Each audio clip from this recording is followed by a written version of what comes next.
అందరికీ నమస్తే. నేను మీ సురేష్. ఈరోజు ఒక ప్రత్యేకమైనటువంటి అంశంతో మీ ముందరికి రావడానికి ప్రయత్నం చేస్తూ ఉన్నాను.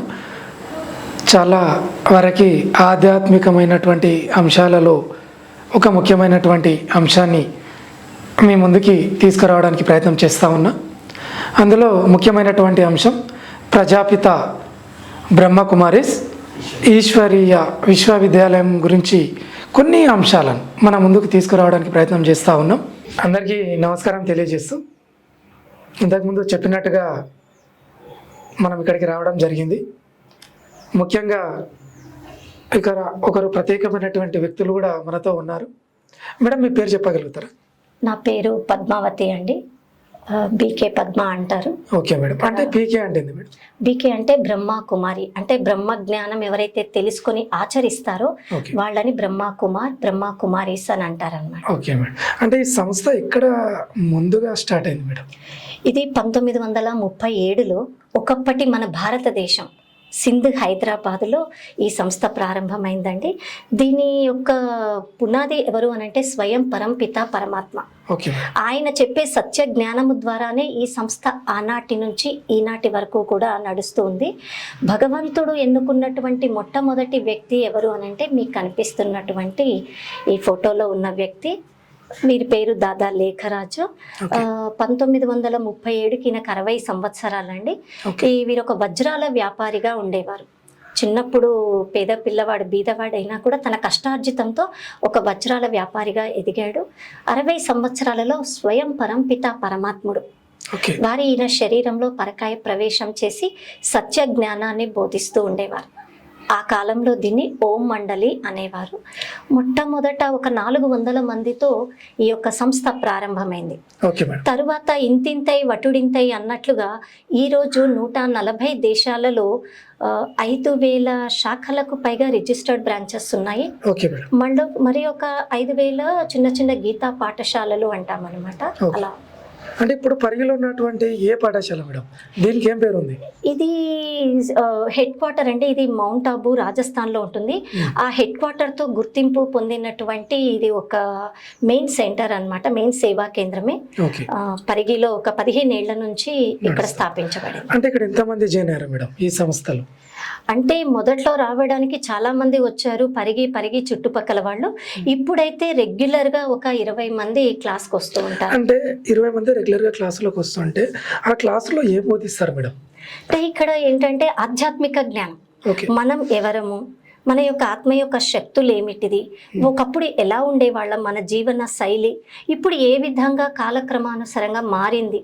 సో మరలా ఆత్మికోన్నతితోనే మానవ జీవిత ఉన్నతి జరుగుతుంది. సో ఖచ్చితంగా చెప్పాలి అంటే ఒక భగవద్గీతలోని సారాంశం ఇక్కడ చెప్పబడుతుంది.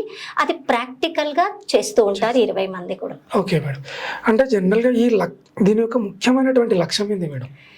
ఈ యొక్క బ్రహ్మకుమారి సంస్థ యొక్క ముఖ్య లక్ష్యం చెప్పాలి అంటే నేటి అస్తవ్యస్త పరిస్థితుల్లో అన్ని సాధనాలు ఉన్నా కూడా శాంతి, ప్రేమ, సత్యత అనే నైతిక గుణాలు లోపిస్తూ ఉన్నాయి. సో ఈ నైతిక విలువలను పెంపొందించడం ఈ బ్రహ్మకుమారి యొక్క సంస్థ యొక్క లక్ష్యము.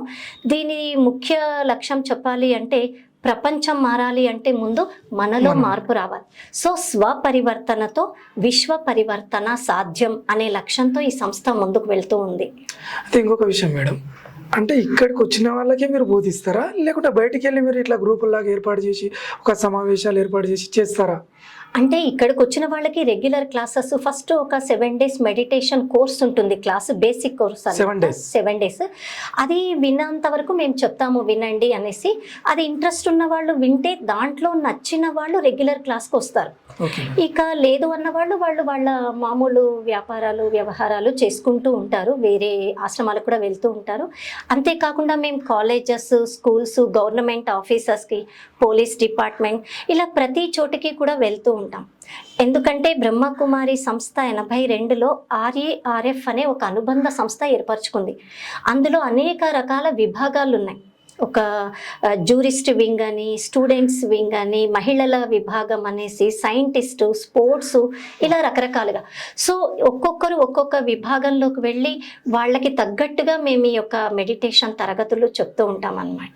అంటే ఇంకొక విషయం మేడం, ఇంత క్లియర్గా ఉంది కదా, అంటే పేదవాళ్ళు ఉంటారు, మరి అలాంటి వ్యక్తులకు మీరు ఏమైనా సహాయం కానీ సహకారం కానీ ఏమైనా ఉండొచ్చా? అసలు ఇక్కడ పేద గొప్ప అనేది ఆత్మిక రకంగా చూస్తే భగవంతుని జ్ఞానాన్ని ఎక్కువ పేద పిల్లలే తీసుకుంటారు. Okay madam. అయితే ఇక్కడ ఎక్కడ ఒక్క రూపాయి కూడా మేము రుసుము తీసుకోం, ఫీ అంటూ లేదు. ఎందుకంటే ఇది భగవంతుని ద్వారా చెప్పబడిన జ్ఞానము, ఇక్కడ ఫీజు అంటూ వసూలు చేయం. కాబట్టి ఇక్కడ ప్రతి ఒక్కరూ అర్హులే అనమాట. ఇక పేదవారికి అని అంటే ఇక్కడ పరంగా చూడండి, అన్నదానం, రక్తదానం, వస్త్రదానం చేసేవాళ్ళు ఎంతోమంది ఉన్నారు. మేము కూడా సమయ సందర్భాన్ని బట్టి చేస్తూ ఉంటాం. మొన్న మన వరంగల్, విజయవాడ వరదలప్పుడు కూడా బ్రహ్మకుమారి సంస్థ తరపు వాళ్ళు చాలా వాళ్ళకి కావాల్సిన నిత్యావసర సరుకులు ఇవ్వడము, ఆ పాత్రలు ఇవ్వడం జరిగింది. అయితే అన్నిటికన్నా ముఖ్యమైనది ఏమిటంటే, భోజనం ఒక పూట పెడితే మళ్ళీ మళ్ళీ అడుగుతూ ఉంటారు, అది ఎంతవరకు పెట్టగలమో అంతే. కానీ మనిషికి ఈ కావలసింది ఏంటంటే చరిత్ర నిర్మాణం, వాళ్ళ క్యారెక్టర్ని పరివర్తన చేయడం అనమాట. ఆ యొక్క చరిత్ర నిర్మాణం కోసం కావాల్సినటువంటి జ్ఞానాన్ని, ధ్యానాన్ని ఇక్కడ పేద ధనిక అనే తేడా లేకుండా అందరికీ సమభావంతో బోధిస్తూ ఉంటాం.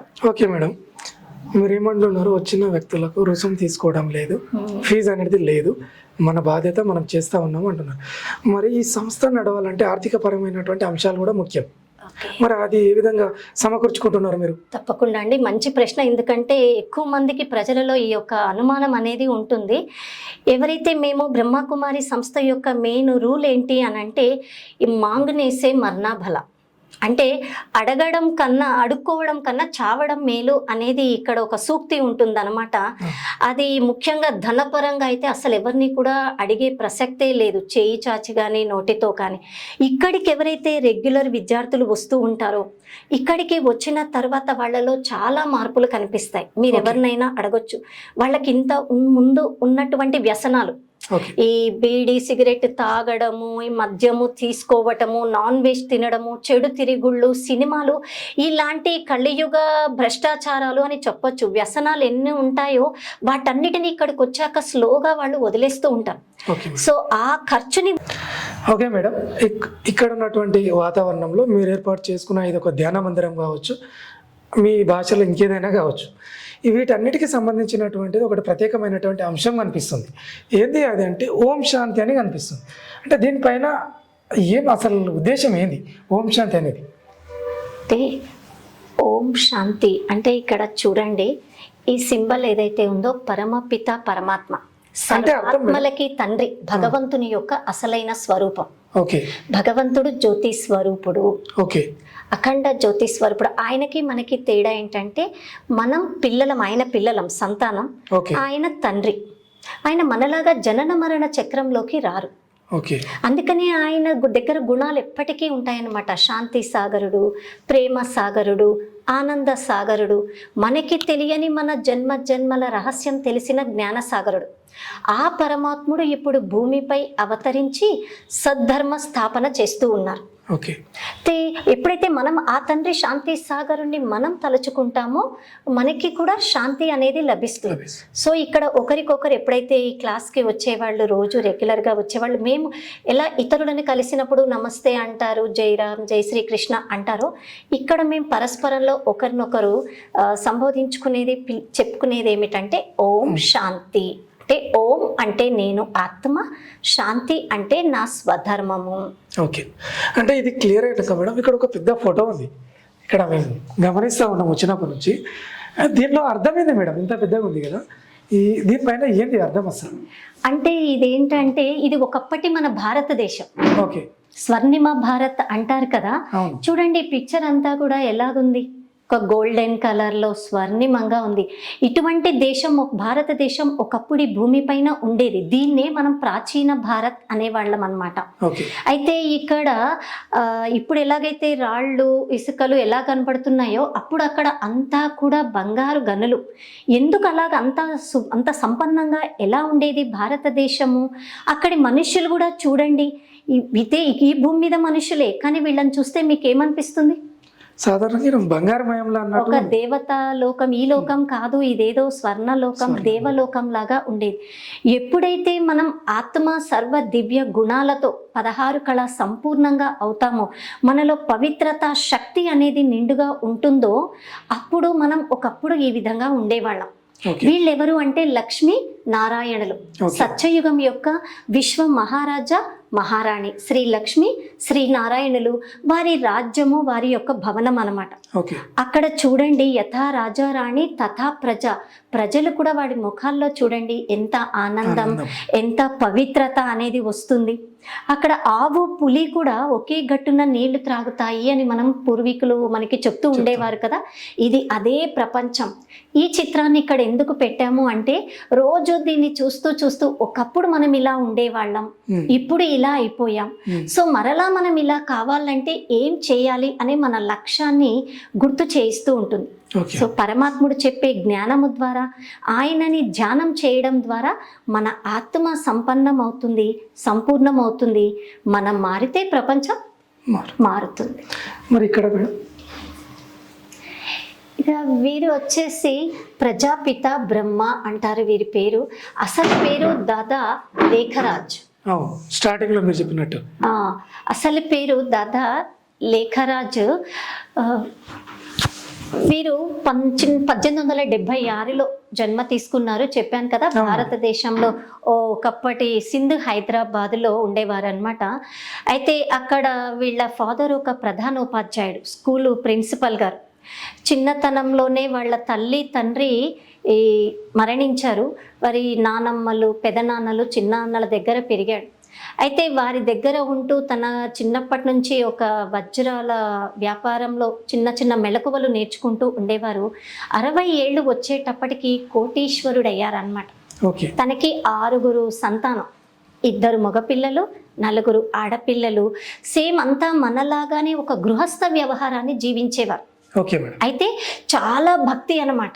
చూడండి, ఈ కాలంలో కొంచెం ధనం వస్తుంది అంటే మనుషులకు తెలియకుండానే అహంకారం అనేది వస్తూ ఉంటుంది. కానీ దాదా లేఖరాజు గారు ఎటువంటి వారు అని అంటే, వారిలో ఉన్న గుణాలు ఎంత దివ్యమైనవి అంటే, ఎంత కోటీశ్వరులు అవుతున్నా భక్తి వదలలేదు. నారాయణుడి గొప్ప భక్తుడు అనమాట. ఉదయం లేచిన వెంటనే నారాయణుడి ఫోటో చూడాలి.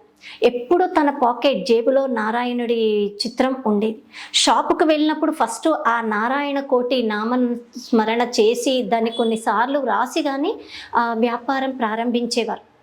ఎక్కడికి వెళ్ళినా, రైల్లో ఉన్నా సరే, ఇంట్లో ఉన్నా సరే, ప్రయాణంలోనైనా సరే భగవద్గీత చదవంది ఆయన మంచినీళ్ళు కూడా తీసుకునేవారు కాదు. అంతటి భక్తి పరాయణుడు.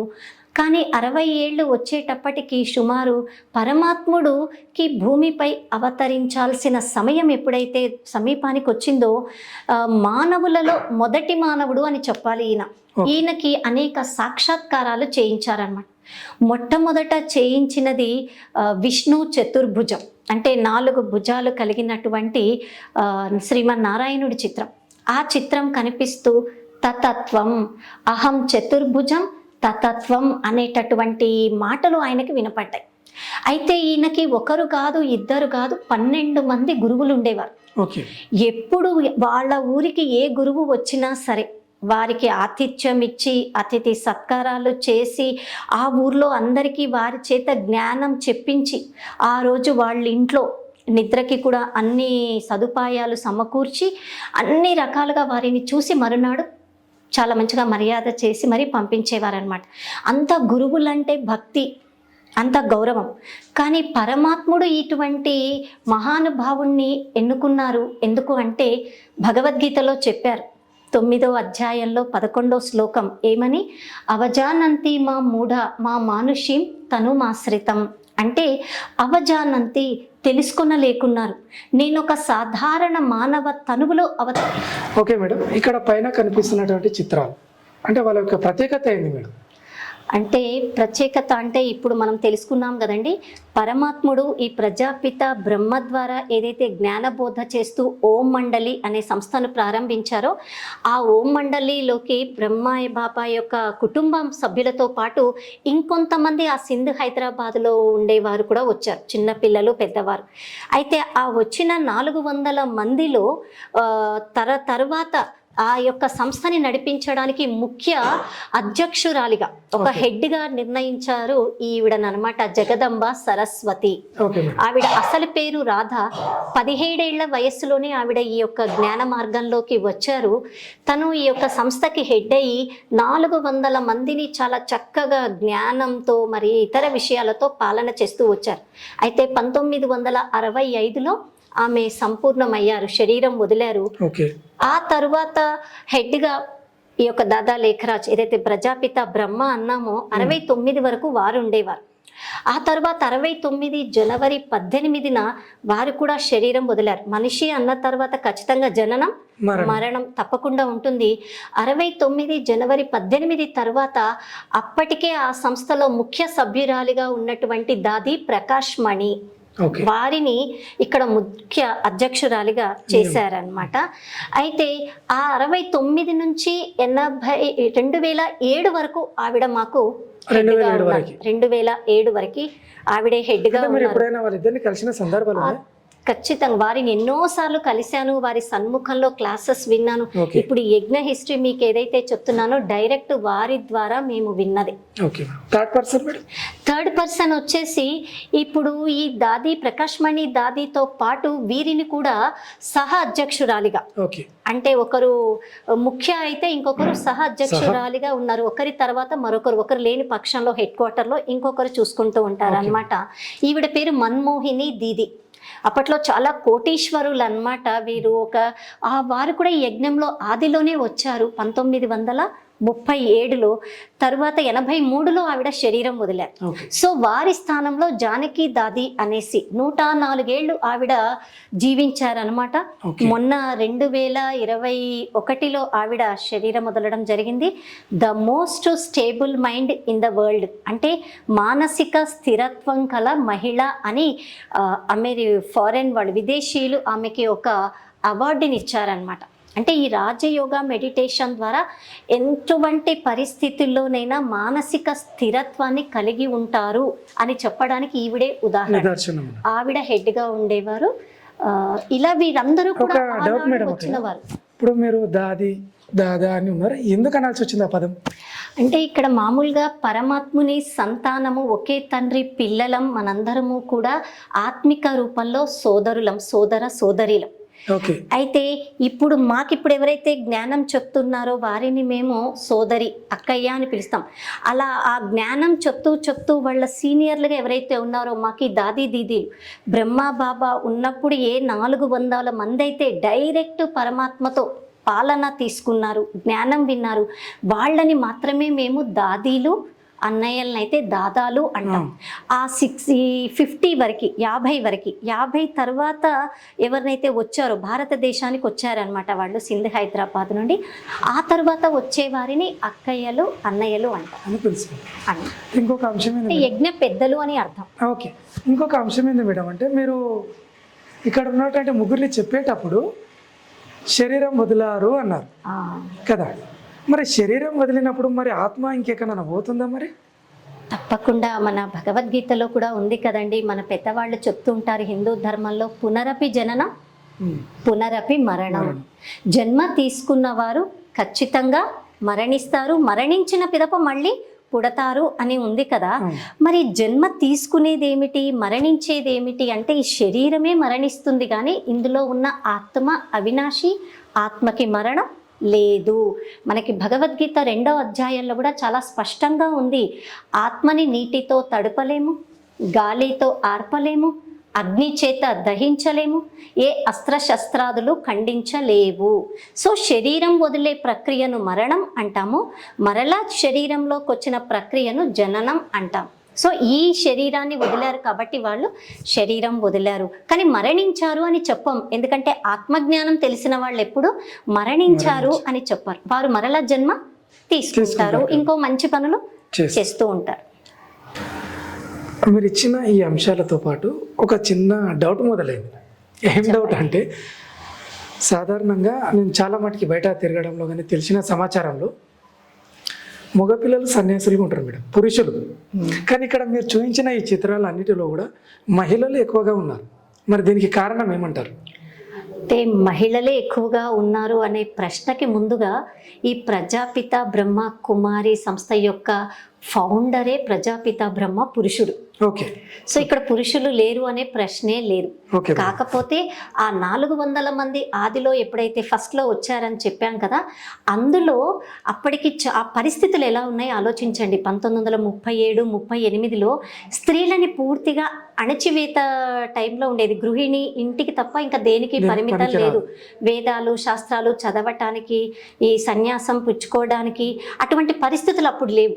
మరి ఇక్కడ నడిపే శక్తి ఎవరిది? సాధారణ స్త్రీలను ముందు పెట్టి వారి ద్వారా ఆధ్యాత్మిక ఉన్నతిని కలిగిస్తున్నారు అంటే మీరు నిజంగా ఏమీ చేయలేరండి. వీరి వెనక ఉన్న పరమ శక్తిని తెలుసుకోవడం మీరు తెలుసుకోవాలి.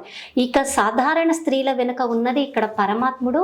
స్త్రీలు ఎక్కడైతే ఉద్ధరింపబడతారో అక్కడ ఆ దేశము కానీ ప్రపంచము కానీ ఖచ్చితంగా ముందుకు వెళుతుంది అనేది మన పెద్దల నానుడి. అది పరంపిత పరమాత్మ డైరెక్ట్గా చెప్పడం కాదు, కార్యరూపంలో చేసి చూపించారు. ఏ చదువు లేని సాధారణ 5వ క్లాసు 10వ తరగతి చదివిన మహిళల చేత ఐక్యరాజ్య సమితిలో కూడా దీనికి గుర్తింపు ఉంది. మన ప్రకాష్ మణి దాది గారికి అయితే 5 సార్లు శాంతి పురస్కారం కూడా తీసుకున్నారు. అంటే ఆ లెవెల్కి వెళ్ళారు అంటే వాళ్ళ యొక్క వెనక నడిపించే శక్తిని మీరు గుర్తుపట్టాలి. Okay madam.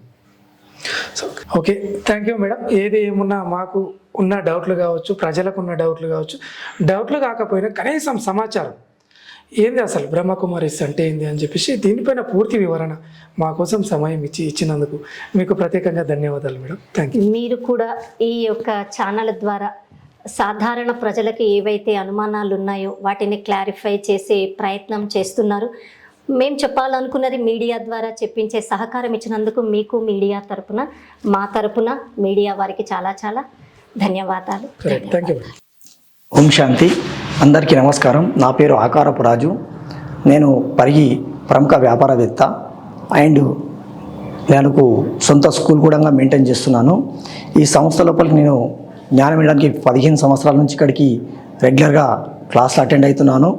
ఇక్కడ మనము మన లోపల ఉన్న వ్యర్థ విషయాలు కానీ వ్యర్థ సంకల్పాలు కానీ అన్నీ ఇక్కడ మెడిటేషన్ ద్వారా తొలగిపోతాయి. నేను ఈ జ్ఞానం చదువుకుంటూ మెడిటేషన్ చేసుకుంటూ నా సొంత కార్యక్రమాలు అన్నీ చేసుకుంటున్నాను. నేను ఇక్కడికి వచ్చినప్పటి నుంచి నా సంకల్ప శక్తి, మతిమరుపు, ఎలాంటి ఉన్న సమస్యలన్నీ తొలగిపోయినాయి.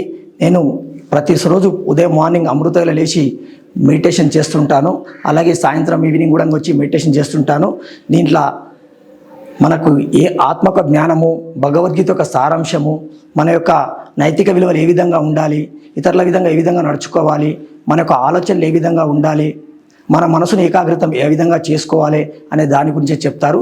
ఇవన్నీ నేర్చుకొని నేను కూడా ఈ 15 సంవత్సరాల నుంచి పాటిస్తున్నాను. ధన్యవాదాలు. Thank you. ఓం శాంతి. నా పేరు జయరాం.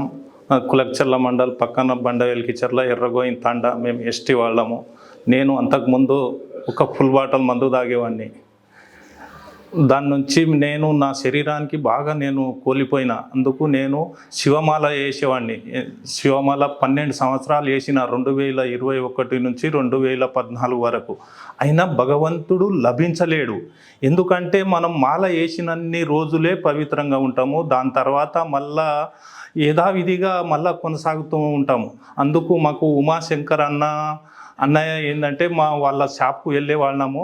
మీరు ఒక బ్రహ్మకుమారిలో ఒక్కసారి మీరు రండి అని చెప్తే ఆ రోజే మేము సరే వస్తామని ఒకరోజు చెప్పినాము. ఆ రోజు మిలనం జరుగుతున్నది. భగవంతుడు భూమిపైన అవతరిస్తున్నాడు, మీరు ఒక్కసారి రాండి అని చెప్పే వరకు మేము వచ్చినాము.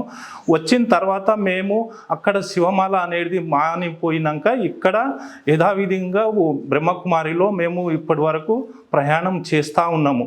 ఓం శాంతి. అందరికీ నమస్కారం. ఓం శాంతి. నా పేరు ఉమాశంకర్. నేను ఎల్ఐసి ఏజెంట్గా మరియు కపిల్ చిట్ ఏజెంట్గా పనిచేస్తాను. నేను 13 సంవత్సరాలు అయిపోవస్తుంది దీంట్లోకి వచ్చి, ఈ సంస్థలకు వచ్చి. అయితే నేను అది చేసుకుంటూనే ఇక్కడ పొద్దున్న క్లాస్ అటెండ్ అయ్యి అట్లా పోతుంటే, ఈ మధ్యన కొన్ని పనుల వల్ల నేను ఇంట్లోనే మెడిటేషన్ చేసుకుంటున్నాను పొద్దున 3:30కి లేచి. అయినా ఇది ఏంటంటే, ఇది పొద్దుగాల అది మనకు మెడిటేషన్ చేసుకోకపోతే మనది ఏదో కోల్పోయినంత ఇది అనిపిస్తుంది అన్నట్టు. అంటే దీని నుంచి రోజు ఒక మనశ్శాంతిగా, మనం ఎన్ని కష్టాలు వచ్చినా కూడా దాన్ని తట్టుకునే శక్తి మనకు వస్తుంది ఆ మెడిటేషన్ ద్వారా.